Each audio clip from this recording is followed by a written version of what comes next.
This is the Orioles Postcast, your instant game reaction for the Baltimore Orioles.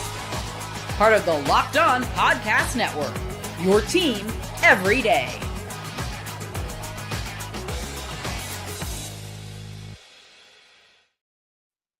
Chat, please say psych. Please tell me this isn't real. If you just watched what I just watched, you might be feeling a little bit down here on this Sunday afternoon as the Baltimore Orioles get swept by the Detroit Tigers in Motown. Final score 7-0. Baltimore has dropped 6 of their last 7 games in what could have been a turning point in their lackluster April, and they fall to a season-low 7 games under 500. Good afternoon. Thank you for joining me here on the Locked On Orioles Postcast. This is the post-game show. My name is Luke Slabaugh. I am here after every Orioles game this season that I can muster, talking to you about the game instant reaction, live here on YouTube and streaming on repeat on anywhere you get your free podcasts. YouTube rewatchers as well on the replay, I want to say thank you for joining us. Please leave me a comment. Let me know where you're watching from, how you're handling this, coping strategies that maybe I can adopt here. But hard times here in the DMV. As a reminder, Connor Newcomb is here 5 days a week with the regular Locked On Orioles show that you have known and loved for 3 years. This is bonus content. You will get 2 episodes per day throughout the course of the week. And on weekends, I'm here to fill in the gaps. So if you like this show, great. You're supporting the main show as well. The Orioles entered Sunday 6 for 51 with runners in scoring position and had left 47 on base since Easter Sunday. They followed that up with an 0 for 9 showing in the Sunday finale with 7 runners left on base. They are 25th in the majors, hitting .217 with RISP and 23rd in OPS, .637. Conversely, the Detroit Tigers, who are on the up and up and appear to have a good playoff caliber team perennially in place under AJ Hinch, 5 for their first 9 and end 5 for 12.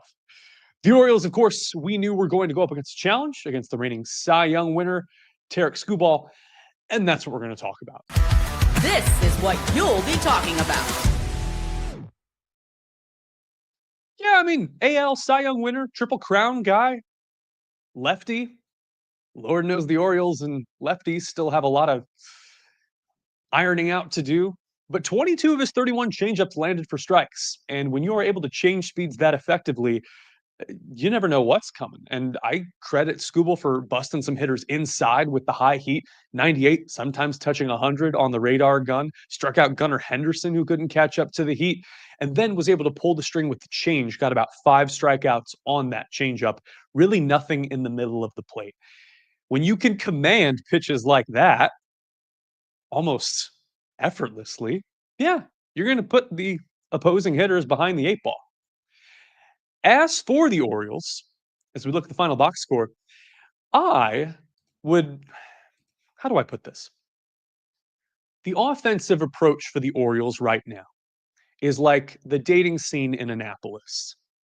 Aimless singles. Nothing for extra bases. Good individual performances, but nothing strung together. The Orioles had a very short bench today. No Adley Rutschman after he got hit by a pitch in his right hand yesterday, which should be cause for concern given his hit-by-pitch struggles last year. No Jordan Westburg with the sore hamstring, just as he was starting to come around, have some hits land for singles. And then no Cedric Mullins, who played 18 innings yesterday and had an illness reportedly. There appears to be, in a situation like this, no talent to change the game. A lot like dating in Annapolis and parole as well. I think the turning point for this game for me would have been in the bottom of the 5th. Javier Baez is at first for Detroit. Dean Kramer, right-hander on the mound for Baltimore. Kerry Carpenter hits a fly ball down the right field line, playable for Ramon Laureano. Baez tags on this routine fly ball and guns it to second base. He tags and takes second, much like a stolen base. If the Orioles are in this position themselves with a runner on first and less than 2 outs, what is Brandon Hyde's solution? Well, when all hope is gone, what do you do today? hit the Jorge Mateo button. If you can get him to pinch run, or if by Lord of mercy, Jorge Mateo gets on base, which he did today, by the way, 2 for 3. When all hope is gone, have him steal 2 bases, have him go for second, and then try to take third. 2 bag swipe for Jorge today. That's 5 on the year. The team only walked once. That was Ryan Mountcastle in garbage time in the 9th against a struggling Kenta Maeda. You're not going to get a whole lot of walks against Skubal. The guy had elite command, and that is something that the Orioles sorely miss. We're going to talk about that in the next block. But for now, this is a perfect storm of incoherence and incongruence. Early in the season, late March, early April, when the pitching hadn't come around or was able to be passable, the Orioles were able to slug their way to wins. And now that that's not there, and your MVP this season, Cedric Mullins, isn't in the lineup, who's going to be that guy? What do you do? Who picks up the slack? I haven't seen one person. Jorge Mateo. He always comes through. Coming up, we're going to talk about Dean Kremer. And a new rule on this show, by the way. We don't have many, but there's going to be one. Until the Orioles pitching staff can figure out how to pitch with command and deeper into games, I have a rule on this show. And that's going to come up after the break. But first, a lot of people make this show happen, help Locked On Orioles continue to chugga-chugga-choo-choo, and that's FanDuel. The NBA playoffs are here. They're in full swing. So is the NHL. Our St. Louis Blues guys, they just tied the series against Winnipeg. Don't be sleeping. FanDuel says you can get on the action, and they encourage you to. You place your first $5 bet, you can get $250 in bonus bets if your bet wins. So if you listen to this show, you probably know ball, and you might be able to have success on FanDuel. Keyword is might. After the game tips off or the puck is dropped or whatever you're watching, you can even combine live prop bets into a same-game parlay for a chance to win big. Don't miss out. You can head to FanDuel.com, claim your $250 in bonus bets today. One more shout out. That is Gametime. Nothing better than going to Camden Yards. And this week, the Yankees coming into town. And listen, if you're struggling, if you've got anxiety, if the world is just bogging you down right now, you might have to get tickets last minute. And that's when Gametime is here to help and take you under its wing. Last minute deals, all-in pricing, lowest price guarantee. Gametime will take all that stress away and send it to a farm upstate. Ticket prices drop as the game time gets closer, and so that means an incredible deal for you. Gametime is the official ticketing partner of Locked On, and as this season is in full swing, and I'd love to go to some games. We might start doing this from the stadium, depends on what my supreme leaders say. Gametime's probably going to come through in the clutch for us. Without Gametime, this ain't happening. Take the guesswork out of buying tickets with Gametime. You can download the Gametime app, create an account, use code LOCKEDONMLB. That's all one word, LOCKEDONMLB, for $20 off your first purchase. Terms apply. Again, create an account and redeem the code LOCKEDONMLB for $20 off. Download Gametime today. Last minute tickets, lowest price guaranteed.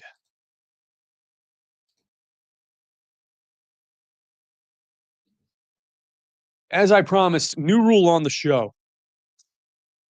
Until the Orioles figure out how to pitch effectively at the start of games, when they have a lead, when they are behind in games, we are going to leave this bullet point up at the bottom of the rundown. Walks kill. We saw it twice yesterday. You, me, everybody, the whole world, all the streaming audience. Charlie Morton, Brandon Young. And Dean Kremer, the latest to fall victim to this plague. That is not who the right-hander is. The last salvageable piece from the Manny Machado rebuild trade. Dean Kremer had only walked 4 batters through his first 5 starts heading into today, and he doubled it. The first 3 runs that Detroit scored were self-inflicted wounds on behalf of Dean Kremer, all via the free pass. What? Bottom second, Spencer Torkelson. I get it. Trey Sweeney. For too long now, 6 through 9 in the lineup has been getting under the skin of every Orioles starter. 2 walks and then a double by Javi Baez, who seems to have a career renaissance now as a center fielder. Made it a 2-0 ball game. And remember that play I mentioned earlier, Baez tagging up from first to second. How did he get on base? The walk. Scored on a Gleyber Torres single. Then Kjerstad gunned down Torres at second to end the inning. Walks are like the plague. We must stay indoors when they happen. Final line on Dino, 5 2/3, 4 hits, 5 earned runs. Remember, 3 of those via the free pass. And by the time they were that far behind the 8 ball, ain't no coming back. 3 strikeouts for Dean. 3rd and 4th innings, all right. Has yet to pitch 6 full innings this year. That has started a snowball effect on the bullpen, where they are starting to become a little bit strung out and overused. We have seen too much of Cionel Perez. And a guy named Wolfram is pitching. Had a good debut yesterday, got battered around today. I had in yesterday's rundown on the bullet point, it said Wolfram Alpha. I don't know if anyone got that, but in the what we would now call an AI winter, 2007, 2010-ish, there was and still is a program that would solve math equations. When I was a high schooler, I would get on Wolfram Alpha, plug in whatever trigonometry, pre-calculus equation that I had to solve in school, and it was right most of the time. You had to show your work, and that was, that was the impetus behind it. But if that was lost on people here or no one got it, you know what? We tried. What are we looking at tomorrow? Well, 7 games under 500. And hope is not a strategy here.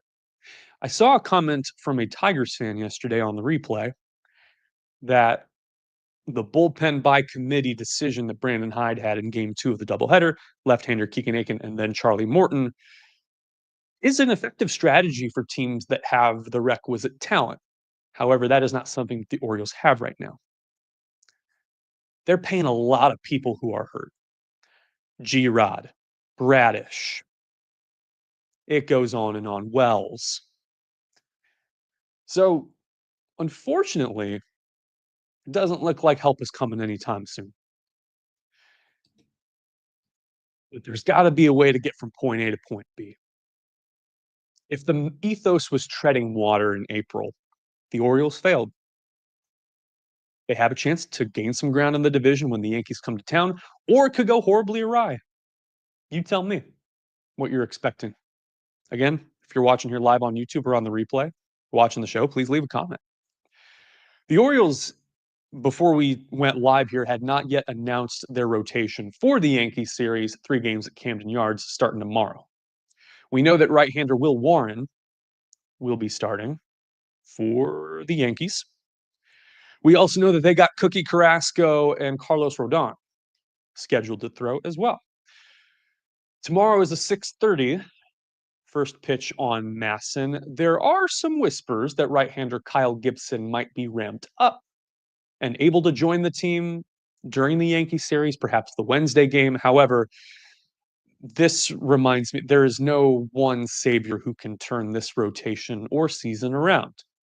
Kyle Gibson in 2025 would be akin to Derek Lee going down with a wrist injury in 2006 for the Cubs, and they signed Phil Nevin just to plug and play.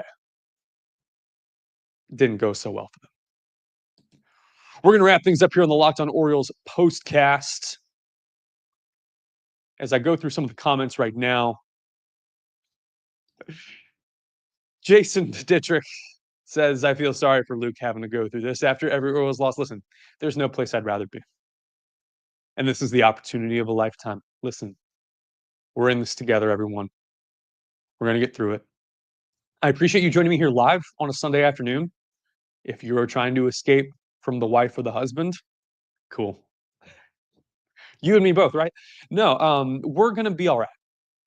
And I ask you all to keep being passionate about this fan base and this show. Continue to watch Connor's show because he does a darn good job. And obviously, support the habit here. I appreciate you all tuning in here on this Sunday afternoon. The final score, Detroit Tigers 7, the Baltimore Orioles 0. I will be here tomorrow night recapping the Orioles and Yankees. There is always a chance to turn this ship around. So if that happens, great. If it doesn't, you know where I'll be, right here on the Locked On Podcast Network. Thanks for watching. Have a good night.